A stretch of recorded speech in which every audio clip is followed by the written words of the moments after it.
오늘의 주제는 자 바람난 불륜 남녀가 결정적인 이유가 있어. 네. 왜 그렇게 도대체 내가 이 정도 했는데.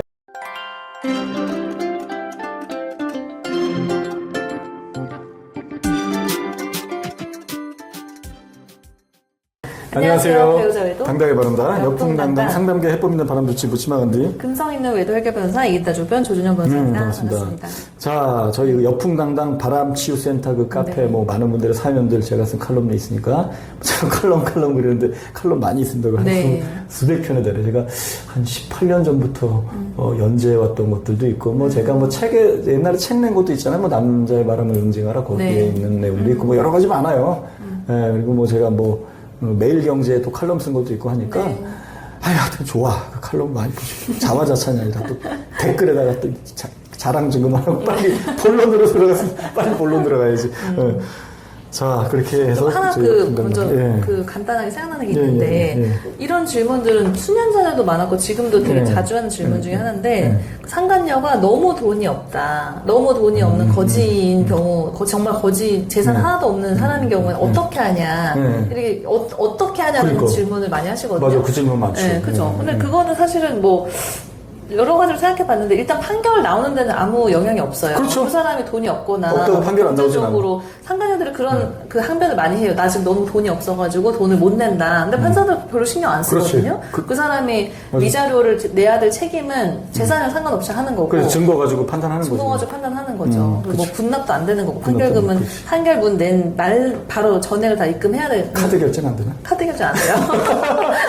조변님한테 하는 거는 카드 결제. 저희한테 카드로 하면 이게 수수료가 되기 때문에 저희가 안 되죠. 가급적 현금으로 아니 변호사 수임료는 카드 결제가 되긴 하지 원칙적으로. 되지만 그건 이왕이면은 수금이 아니니까. 그렇죠. 네, 저희의 매출로 근데 들어가는데 그 배상금은 카드 결제가 안 됩니다. 카드 결제도 안 되고 그거는 세금도 안 내요. 맞아요. 위자료는 세금 내는 게 아니어서 노소영 씨가 그 20억 받은 것도 그러니까. 세금 하나도 안 내도 된다고 그렇죠. 하잖아요. 그러니까요. 맞아, 어쨌든 맞아. 그렇고 그래. 그래서 판결은 나오는 건 상관없으니까 판결 빨리 받으시고 판결이 나고 확정된 채무를 이행하지 않으면 그때부터는 사실 법원에서 할 수 있는 엄청난 불이익한 조치들이 많이 일단 있거든요. 이자가 붙고 이자는 연 12%씩 12% 받아요. 붙고. 그것도 꽤 많은 거고 그렇죠. 그다음에 이제 판결 확정이 됐는데도 판결 난 날부터 바로 이제 재산에서 압류를 할 수가 있어요. 압류하고 뭐 유체동산이나 집에 대해서 압류를 할 수 있고 그다음에 그 이후에 만약에 그래도 안 내면 채무불이행자 명부 등재라고 해가지고 신용불량자처럼 만드는 제도가 있거든요. 그건 좋네. 네, 그거 하면은 바로 이제 신용이 막히니까 그치. 그것도 할 수 있고 그다음에 재산 조회랑 재산 명시 신청을 할 수 있는데 그거는 세무자가 상간녀죠. 상간녀가 자기가 어떤 재산을 가지고 있다는 걸 법원에다가 내야 되고 그다음에 출석해가지고 재산 목록을 이렇게 리스트를 내야 되는데 만약에 법원에서 출석하라고 한 날 안 나오면 감치가 되는 거예요. 그러니까 법원에 이제 구속되는 그렇지. 뭐라죠? 붙잡아두는 거지. 법원에서 유치장처럼 감금이 되는 거라서 그런 이제 일반 민사 소송에서 민사 채무로는 할 수 없는 그런 강력한 제재들이 있기 때문에 그렇지. 사실 이게 위자료가 그래도 1,500, 3,000 사이면 아주 큰 액은 아니잖아요. 몇 억은 아니니까. 그렇죠. 그거 어디 빌려서라도 갚는 경우가 갚지. 많아요. 그렇죠. 이자도 12% 어디 가서 빌려도 더 싸게 빌릴 수도 있고 아니면 뭐 자기 뭐 누구한테 빌려도 가족들한테 빌려도 되는 거고. 그러니까 가난하다고 뭐 돈 없다고 해서 상간녀 소송을 망설이지 마시라는 얘기예요. 그렇죠. 거시란 얘기야. 그것 때문에 안 하실 왜 이유가 없다. 내가 왜 걔 그 경제적 사정까지 왜 내가 그렇죠, 고려해 줘야 돼? 그렇죠. 일단 나는 날리고 보는 거야. 빨리 청구 안 해? 너 법으로 해 그럼. 강제 집행 할 수 있는 거 다 해. 가전 제품에 빨간 딱지도 붙여. 그렇게 다 하자는 얘기지. 돈이 없으면 더 좋죠. 그럼. 어떤 센 조치들을 계속 할 수 있으니까. 그럼. 근데 제가 그런 게 답답한 거예요. 돈 없다 그러면 자꾸 돈이 없어서 해봤자 소용없지 않을까 이러신 분들이 있다니까. 내가 또 소리 한번 또 지르지. 도대체 지금 쥐가 고양이 생각해 주는 거냐고 지금 아내분의 고통을 어디 가서 보상받을 거냐고 제가 막 그러지 내가. 근데 그렇게 또 소리 지르는데 화 안 내시더라고. 아니 진정성 있잖아. 화가 나는 거야 진짜. 아니 쥐가 고양이 생각. 자기가 남편 뭐 이런 안위를 생각해주고 막 이런다니까 난. 네. 화나게 하네 진짜. 네. 자 오늘의 주제는 자 바람난 불륜 남녀가 못 헤어지는 결정적인 이유가 있어. 네. 왜 그렇게 못 헤어지냐 도대체. 내가 이 정도 했는데 왜 지금 소송도 걸고 박살도 내고 할 거 다 했는데 가끔 못 헤어지는 경우가 있잖아. 물론 뭐 저하고 상담을 하면 저는 헤어질 때까지 그냥 계속 조언을 드리지만 저는 무조건 고야. 무조건 갈라놔야 돼 저는 하는 거지만 그래도 이게 쉽게 못 헤어지는 경우 굉장히 많잖아요. 네네네. 뭐 때문에 그런 것 같습니까? 뭐 도대체 이유가 뭐야? 왜 못 헤어지는 거야? 그냥 뭐 동거래란 거야? 뭐야? 너무 사랑하는 거 아니에요? 아니면 뭐 속궁합이 잘 맞아?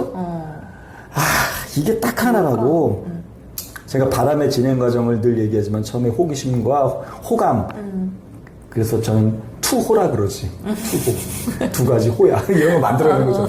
호기심과 호감으로 시작하는 거야. 처음에는. 호감이 있어야 돼. 상간녀도 마찬가지. 내 남편한테 호감이 있는 거야. 그 전부터. 그래야지 이게 맺어지는 거거든. 그러다 어떤 결정적 계기가 됐어. 뭐 회식 때 둘이 뭐 약간 취했는데 어쩌다 방향이 같아서 갔다든지 아니면 뭐 같이 태우다 픽업 이제 방향이 같아서 이제 차로 이렇게 픽업해 줬다든지 또는 어떤 우연찮게 어떤 모임에 갔는데 눈이 맞았다든지 뭐 여러 가지가 있지 않습니까? 네.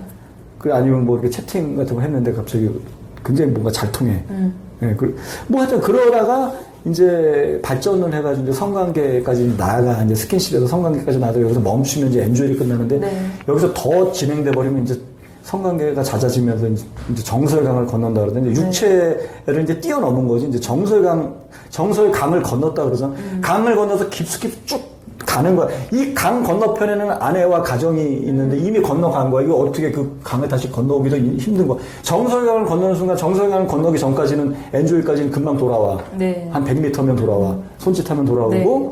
또 뭔가 자기도 좀 깨달으면 좀 돌아오는데 이미 강을 건너 돌아오기 너무 힘들어.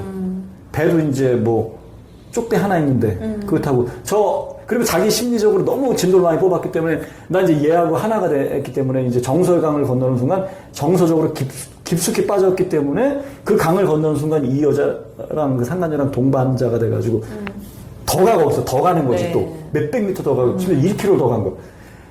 와, 예전에는 딱 집이 저기 보여서 내가 여차면 돌아가는데 이제 못 돌아가. 너무 아득한 거지. 한참 저 강도 멀어. 저 강도 안 보이는데 그 강을 또 건너야 돼. 그리고 또 가야 돼. 그리고 그게 이제 가시덤불이 된 거야. 길이 안 난, 상간녀랑 가는 앞에 길만 나 있는 거예요. 저걸 해치고 간다는 게 너무 고통스러운 거지. 그 심정이라고 이해하시면. 너무 고통스러운 거야. 새로운 내 뇌 속의 길이지. 내 뇌가 어디에 익숙해지잖아요? 내 아침마다 커피를 마시는 사람이야. 커피를 안 마시면 일을 시작 안 해. 점심 때 늘 커피를 이거 한 이틀만 못하게 하면 안절부절 못해요. 굉장히 깊게 중독된 게 아닌데도. 그렇잖아요. 우리 여기 제가 이거 하고 계신 분들, 직장인들 아침에 커피 한 잔 마시는 사람 굉장히 많을걸? 네. 언제부턴가? 옛날에 맥심을 먹었지. 맥심 이거 타가지고. 옛날 90년대 직장 생활 이렇게 타가지고. 언제부터 이렇게 커피숍이 많이 생겨가지고 테이크아웃하고 그랬지. 옛날에 그런 게 있어. 옛날에 뭐 있긴 있었어. 뭐 자댕 이런 거 있었어. 도토루. 이런 거 있었어요. 그래서 아주 스타벅스 같은 거 없었죠. 옛날에 그런 게 있어. 근데 어쨌든 그렇게 해서 이제 정서강을 깊숙이 건너가지고 갔기 때문에 그때 다시 이게 돌아온다는 거는 이 뇌의 익숙함이 상간녀와의 길이 익숙한 거고 이제 아내와 가족과 보내는 길은 이미 덤불이 우거지고 굉장히 이제 길이 없어진 거지. 그럼 이제 그 길을 못 가는 상간녀가 거야. 어떻게 하다가 정서의 강을 건너게 되냐. 그게 좀 그런 정답이 있는 거예요. 그거는 일단은 모든 사람하고 다 정서의 강에 아니죠. 넘어가지 일단은 않을 거예요. 호감으로 시작을 한 거야. 그리고 절대 시간을 많이 보내는 거지. 절대 시간이라는 건 카톡하고 문자하는 거 포함, 통화하는 거 포함. 이걸 많이 해. 그리고 성관계를 많이 해. 성관계와 잦은 연락, 잦은 만남. 이게 누적이 되면 우리가 어디에 중독되는 것도 그걸 규칙적으로 자주 하면 중독되는 거거든요. 알코올 중독자, 뭐 우리 일주일에 한두 번 술 마시는 사람은 알코올 중독자라고 안 해. 하루에 소주 2병씩 매일 먹어. 안 먹으면 잠도 못 자. 이게 알코올 중독자거든. 조절이 안 돼. 그 사람한테 술 끊으라 그러면 못 끊어요. 마약 중독자 어쩌다가 뭐 1년에 한 번 몸이 뻐근하네 그래서 프로포폴 한 번 맞아. 이런 건 마약 중독자가 아니야. 근데 이미 중독이 돼가지고 그걸 계속 반복한 거거든. 반복해가지고 중독이 되는 거거든요. 술도 적당히 먹었어야 되는데 계속 먹다가 괴로운 일이 있어서 계속 먹다가 이제 못 끊어지고 약도 시작을 하지 말았어야 되는데 계속 하다가 못 끊고 도박도 계속 하다가 절대적으로 그 쾌락에 빠진 절대 시간 보내는 시간에 비례하는 건데 상간녀랑 보내는 그 시간이 절대적으로 많았다는 얘기예요. 뭐 어떤 아내는 뭐 지금 둘이 만난 지 2달밖에 안 됐는데 너무 깊다는 얘기야. 시간 많이 보낸 거예요. 그렇죠. 은근히. 2달간 매일 만나고 만나지 뛰어 만나는 경우도 하지만 연락 엄청 자주 있다고 보시면 돼. 그러니까 게다가 성관계도 많이 했다고 보면 돼. 그냥 이 육체적인 거 없이 그렇게 되는 건 굉장히 희박하다. 그리고 이제 불륜이라는 게 굉장히 뭔가 자극적이잖아요. 내가 오랫동안 불륜 같은 거 안 하고 살아온 사람이 갑자기 빠지게 되면 이 죄책감과 이런 감정이 좀 쓰나미처럼 몰려오면서 이 사람도 또 빠지게 되는데 전 좀 궁금한 게 만약에 그 사람들 그 정서에 강에 빠진 사람들이 불륜이 아니라 그냥 다른 환경이어도 그렇게 사랑했을까? 정말 좋아할까? 그렇죠. 우리 일반적인 결혼하기 전에 연인 관계가 그러잖아. 연인 관계도 못 헤어져요. 저 가끔 미혼인 여자분한테도 연락이 와요. 자기 남자친구 문제래. 남자친구가 바람 피는데 자기 못 헤어진. 근데 맞아. 그분의 고통의 크기가 제가 상담해 보면 일반적인 기혼 분들이잖아요. 대부분 기혼 여자분들 고통의 크기보다 적지가 않아. 맞아요. 더 고통스러워해. 그치. 연애하는 건데.